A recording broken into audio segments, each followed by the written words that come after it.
জমির সাহেব অফিস থেকে ফেরা মাত্রই তার বড় মেয়ে মিতু বলল, বাবা, আজ তোমার একটা চিঠি এসেছে। বলেই সে মুখের হাসি গোপন করার জন্য অন্যদিকে তাকালো। মিতুর বয়স 21। এই বয়সের মেয়েদের মুখে অকারণে হাসি আসে। হাসি তামাশা জমির সাহেবের একেবারেই পছন্দ নয়, বিশেষ করে মা বাবাকে নিয়ে হাসাহাসি। আজকাল অনেক পরিবারেই তিনি এ ব্যাপার দেখেন। মেয়ে বাবার সঙ্গে বসে বসে আড্ডা দিচ্ছে, খিলখিল করে হাসছে। এসব কি?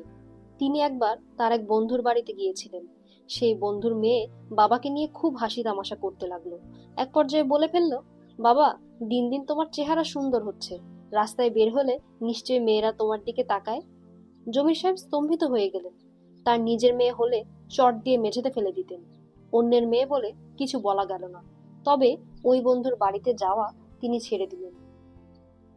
মিতু চিঠি বাবার দিকে বাড়িয়ে দিতে দিতে বলল, বিয়ারিং চিঠি বাবা, 2 টাকা দিয়ে চিঠি রাখতে হয়েছে।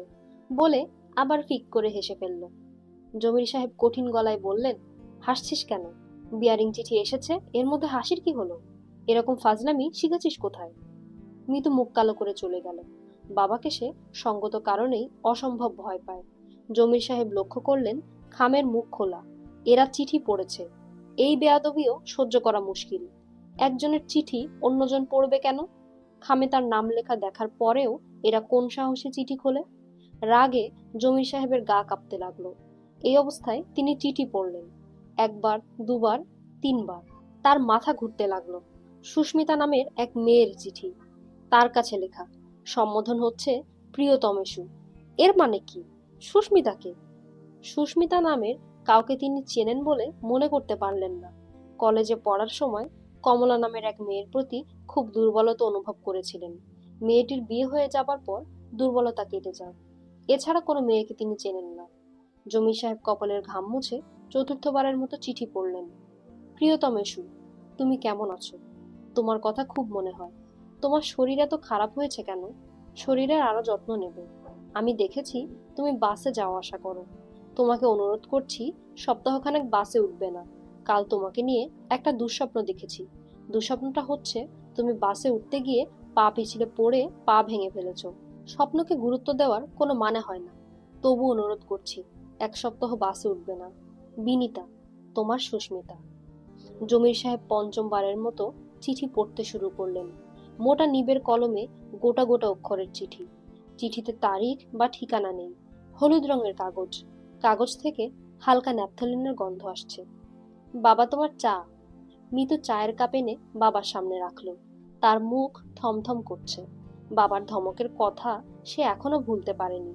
জমির সাহেব মেয়ের দিকে তাকিয়ে অস্বস্তির সঙ্গে বললেন, কে লিখলো কিছুই বুঝতে পারছি না। সুস্মিতা নামের কাউকে চিনি না। মিতু বলল, চিনি হয়েছে কিনা দেখো। জমির সাহেব চায়ে চিনির ব্যাপারে কোনো আগ্রহ দেখালেন না। শুকনো গলায় বললেন, তোর মা এই চিঠি পড়েছে? হ্যাঁ। বলেছে কিছু? না। বুঝলি মিতু, সুস্মিতা নামের কাউকেই চিনি না। আর ধর, যদি চিনতামও, তাহলেও কি এরকম একটা চিঠি কেউ লিখতে পারে?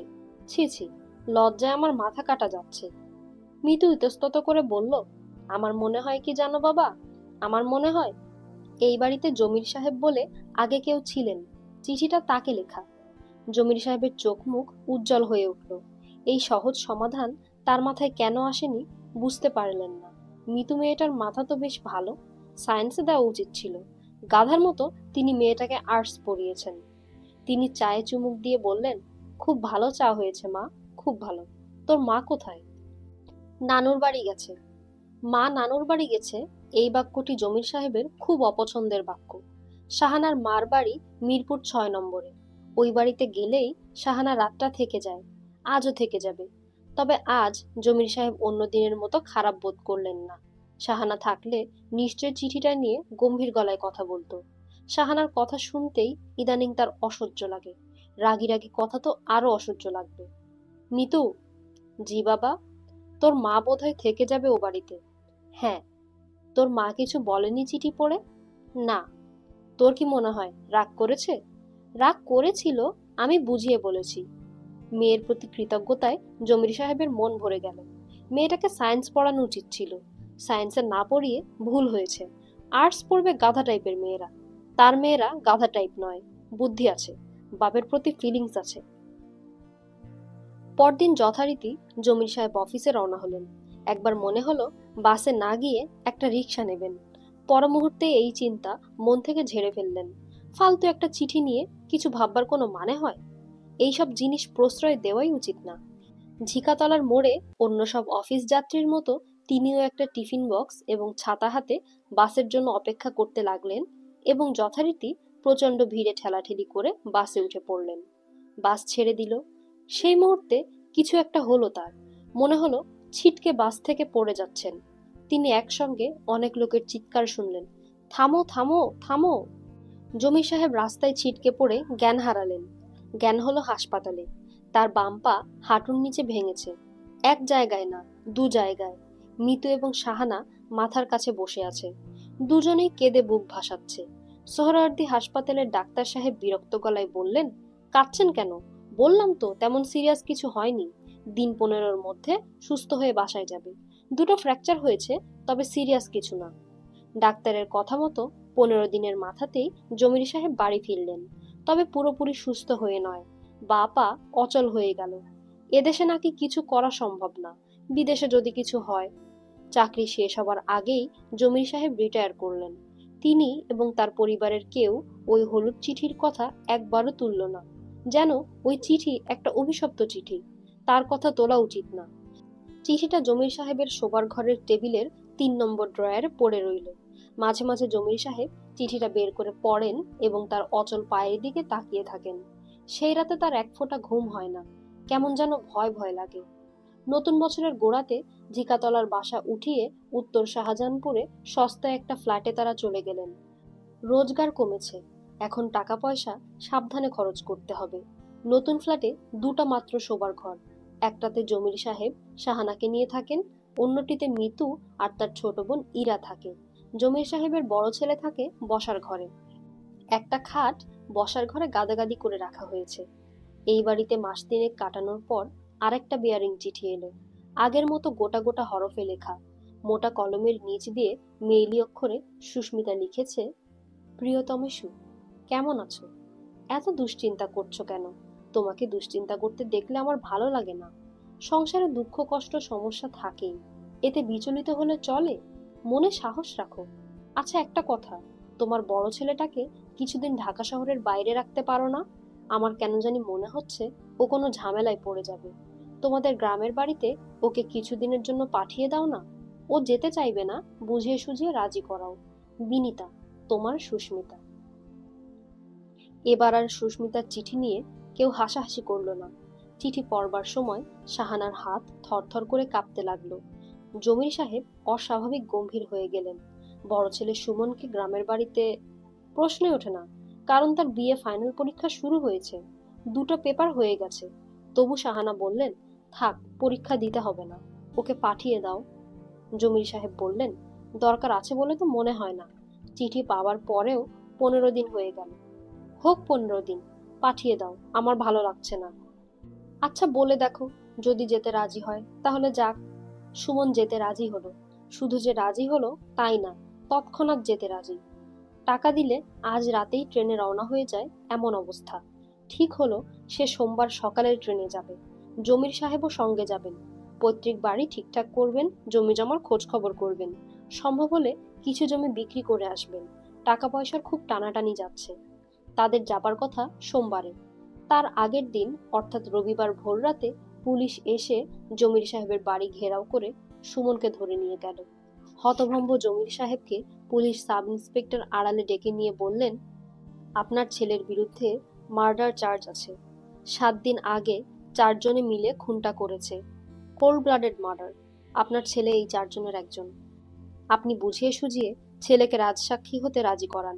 এতে আপনারও লাভ, আমাদেরও লাভ। তা না হলে কিন্তু ফাঁসি টাসি হয়ে যাবে। পলিটিক্যাল প্রেশারও আছে। সুমন রাজসাক্ষী হতে রাজি হলো না। দীর্ঘদিন মামলা চলল। রায় বেরোতে লাগলো 2 বছর। 3 জনের 7 বছর ধরে সশ্রম কারাদণ্ড, একজনের ফাঁসি। সেই একজন সুমন। অন্য 3 জন ছেলেটাকে ধরে রেখেছিল, খুন করেছে সুমন। ধারালো খুর দিয়ে রক কেটে দিয়েছে। 5 বছর কেটে গেছে। পরবর্তী বেয়ারিং চিঠিটা এলো 5 বছর কেটে যাবার পর। এই 5 বছরে জমির সাহেবের সংসারে বড় রকমের ওলটপালট হয়েছে। 2 মেয়ের বিয়ে হয়ে গেছে। মিতুর বিয়ে হয়েছে কৃষি খামারের এক ম্যানেজারের সঙ্গে। সে স্বামীর সঙ্গে গোপালপুরে থাকে। ছোট মেয়ের বিয়ে হয়েছে ওষুধ কোম্পানির এক কেমিস্টের সঙ্গে। তারা ঢাকা শহরেই থাকে। প্রায় বাবা মাকে দেখতে আসে। বড় মেয়ের কোনো ছেলেপুলে হয়নি। ছোট মেয়ের একটি ছেলে হয়েছে। ছেলের নাম ফরহাদ। এই ছেলেটি জমির সাহেবের খুব ভক্ত। তার কাছে এলেই কোলে উঠে বসে থাকে। কিছুতেই কোল থেকে নামানো যায় না। 5 বছর পর একদিন পিয়ন এসে বলল, স্যার, আপনার একটা বেয়ারিং চিঠি আছে, রাখবেন? জমির সাহেব শূন্য দৃষ্টিতে তাকিয়ে রইলেন। সেদিন ইরারা বেড়াতে এসেছে। জমির সাহেবের কোলে ফরহাদ। তিনি ফরহাদকে মাটিতে নামিয়ে চিঠি হাতে নিলেন। হাতের লেখা চিনতে তার অসুবিধা হলো না। সেই হাতের লেখা, সেই ন্যাপথলিনের গন্ধ। পিয়ন বলল, 4 টাকা লাগবে। জমির সাহেব একবার ভাবলেন বলবেন চিঠি রাখবো না। তিনি তা বলতে পারলেন না। যন্ত্রের মতো পকেটে হাত দিয়ে টাকা বের করলেন। চিঠি পাঞ্জাবির পকেটে রেখে দিলেন। কাউকে কিছু বললেন না। তার বমি বমি ভাব হলো। মাথা ঘুরতে লাগলো। রাতে তিনি কিছুই খেলেন না। ইরাদের আসা উপলক্ষে ভালো মন্দ রান্না হয়েছিল। তিনি কিছুই মুখে দিলেন না। ইরা বলল, বাবা, তোমার কি হয়েছে? তিনি ক্ষীণ স্বরে বললেন, কিছু হয়নি, শরীরটা ভালো না। রোজই তুমি বলো শরীর ভালো না, অথচ একজন ভালো ডাক্তার দেখাও না। একজন ভালো ডাক্তার দেখাও বাবা। দেখাবো। আর মাকেও একজন ভালো ডাক্তার দেখাও। মেয়ে জামাই রাত 9টার দিকে চলে গেল। ফরহাদ গেল না। সে নানার সঙ্গে থাকবে। সারা রাত জমির সাহেবের ঘুম হলো না। পরদিন হু হু করে গায়ে জ্বর এলো। জ্বরের মূল কারণ কাউকে বলতে পারলেন না। বেলা যতই বাড়তে লাগলো, জ্বর ততই বাড়তে লাগলো। দুপুরের পর ঘাম হতে লাগলো।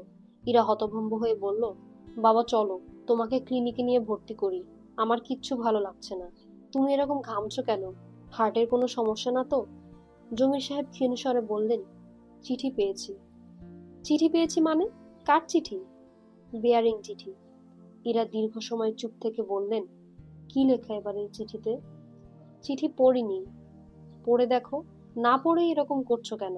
হয়তো এবার ভালো কোনো খবর আছে। জমির সাহেব কাপা গলায় বললেন, ভয় লাগছে রে ইরা। ভয়ের কিছু নেই, দাও আমার কাছে দাও, আমি পড়ি। ইরা চিঠি খুলে অত্যন্ত গম্ভীর হয়ে গেল। অন্যদের সেই চিঠি দেখালো। যারা দেখলো প্রত্যেকেই গম্ভীর হলো।